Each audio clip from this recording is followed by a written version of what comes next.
ആത്മാവാം ദൈവമേ വരണേ, എൻ്റെ ഉള്ളിൽ വസിക്കാൻ വരണേ. പരിശുദ്ധാരൂപിയുടെ വണക്കമാസം 4-ാം ദിവസം. ലോക സൃഷ്ടിയിൽ പരിശുദ്ധാത്മാവിൻ്റെ പ്രവൃത്തിയെക്കുറിച്ച് ഇന്നേ ദിവസം നമുക്ക് ധ്യാനിക്കാം. ഇന്നത്തെ പ്രായോഗിക ചിന്തകൾ: സകല സൃഷ്ടികളുടെയും സൃഷ്ടാവായ പരിശുദ്ധാത്മാവിന് സ്തോത്രം ചെയ്യുക. ഇഷ്ടപ്രസാദം നഷ്ടമായ ആത്മാവിൻ്റെ സ്ഥിതി എന്താണെന്ന് ആലോചിക്കുക.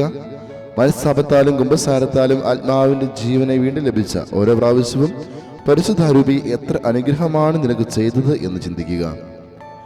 നമുക്ക് പ്രാർത്ഥിക്കാം. സൃഷ്ടാവായ പരിശുദ്ധാത്മാവായ തമ്പുരാനെ എഴുന്നള്ളി വരിക. നിരുദാസന്മാരുടെ ബോധങ്ങളെ സന്ദർശിക്കുക. നീ സൃഷ്ടിച്ച ഹൃദയങ്ങളെ നിന്റെ ഉന്നതമായ വരപ്രസാദ പൂരിപ്പിക്കുക. നിന്റെ പിതാവിന്റെ വലതുകൈയുടെ വിരലും ജീവനും ആത്മാഭിഷേകവും അങ്ങാവുന്നതല്ലോ. ഞങ്ങൾക്ക് ജീവൻ നൽകിയവൻ അങ്ങായിരിക്കുന്നു. ഞങ്ങളുടെ ശക്തിയും കഴിവും നിന്നിൽ നിന്നത്രേ. നിന്നിൽ ഞങ്ങൾ ജീവിക്കുകയും ചലിക്കുകയും പ്രവർത്തിക്കുകയും ചെയ്യുന്നു. നിന്റെ വെളിച്ചത്തിൽ ഞങ്ങൾ വെളിച്ചത്തെ കാണുന്നു. എന്നുവരികിലും ഇതുവരെയും ഞങ്ങൾ നിന്നെ അറിയാതെയും സ്നേഹിക്കാതെയും ജീവിച്ചു. ദാതാവിനെ അറിയാത്ത ഭോഷന്മാരും നന്ദിഹീനരും ഞങ്ങളായിപ്പോയി. ശരീരത്തിനടുത്ത എത്രയോ അനുഗ്രഹങ്ങളും സഹായങ്ങളും ഇടപെടാതെ നീ നൽകിക്കൊണ്ടിരിക്കുന്നു. ലഭിക്കുന്ന മനോഗുണങ്ങളും എണ്ണുവാനും വർണ്ണിപ്പാനും ആർക്ക് കഴിയും? നിന്റെ വരപ്രസാദമല്ലയോ ഞങ്ങളെ ദൈവപുത്രരും സ്വർഗത്തിന് അവകാശമാക്കി തീർത്തത്? അങ്ങ് വഴിയായിട്ടല്ലയോ സ്വർഗീയ പിതാവിനെ പിതാവെന്ന് ഞങ്ങൾ വിളിക്കുന്നത്? ഞങ്ങളുടെ വിചാരശൂന്യത നിമിത്തം ഈ പുത്രസ്ഥാനത്തെയും ഇഷ്ടപ്രസാദ വസ്ത്രത്തെയും എത്രയും പ്രാവശ്യം ഞങ്ങൾ നശിപ്പിച്ചു. പണ്ടേ നരകാഗ്നി ഞങ്ങൾ എരിയേണ്ടതായിരുന്നു. എങ്കിലും അളവറ്റ ദയാസമുദ്രമായ പരിശുദ്ധരൂഹായി അങ്ങനല്ലോ ഞങ്ങളെ കടാക്ഷിച്ചത്. ഞങ്ങളാൽ തന്നെ വശമില്ലാത്ത മരിച്ച ആത്മാവോടുകൂടി പാപത്തിന്റെ പാതാളത്തിൽ ഞങ്ങൾ കിടന്നിരുന്നു. അങ്ങോ എന്നാൽ ഞങ്ങളുടെ നീചതയും മ്ലേച്ഛതയും വകവച്ചില്ല.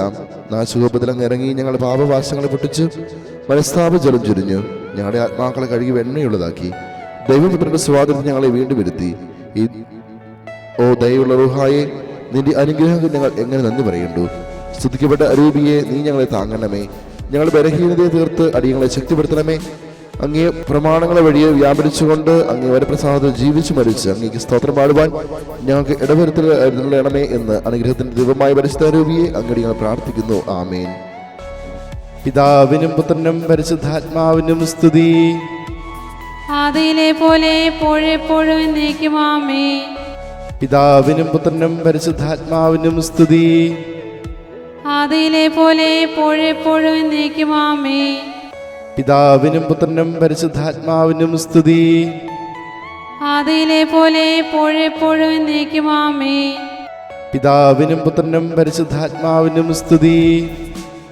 ആദിയിലെ പോലെ എപ്പോഴെപ്പോഴും എന്നേക്കും ആമേൻ. പിതാവിനും പുത്രനും പരിശുദ്ധാത്മാവിനും സ്തുതി. ആദിയിലെ പോലെ എപ്പോഴെപ്പോഴും എന്നേക്കും ആമേൻ. പിതാവിനും പുത്രനും പരിശുദ്ധാത്മാവിനും സ്തുതി. ആദിയിലെ പോലെ എപ്പോഴെപ്പോഴും എന്നേക്കും ആമേൻ. പിതാവിനും പുത്രനും പരിശുദ്ധാത്മാവിനും സ്തുതി. ആദിയിലെ പോലെ എപ്പോഴെപ്പോഴും എന്നേക്കും ആമേൻ. പ്രതിജ്ഞ: പരിശുദ്ധാത്മാവിനോട് പ്രത്യേകം ഭക്തിയുള്ളവരായിരിക്കുവാൻ മേലിൽ ശ്രമിച്ചുകൊള്ളാം. പാവനാരൂപിയേ, സ്നേഹസ്വരൂപനേ,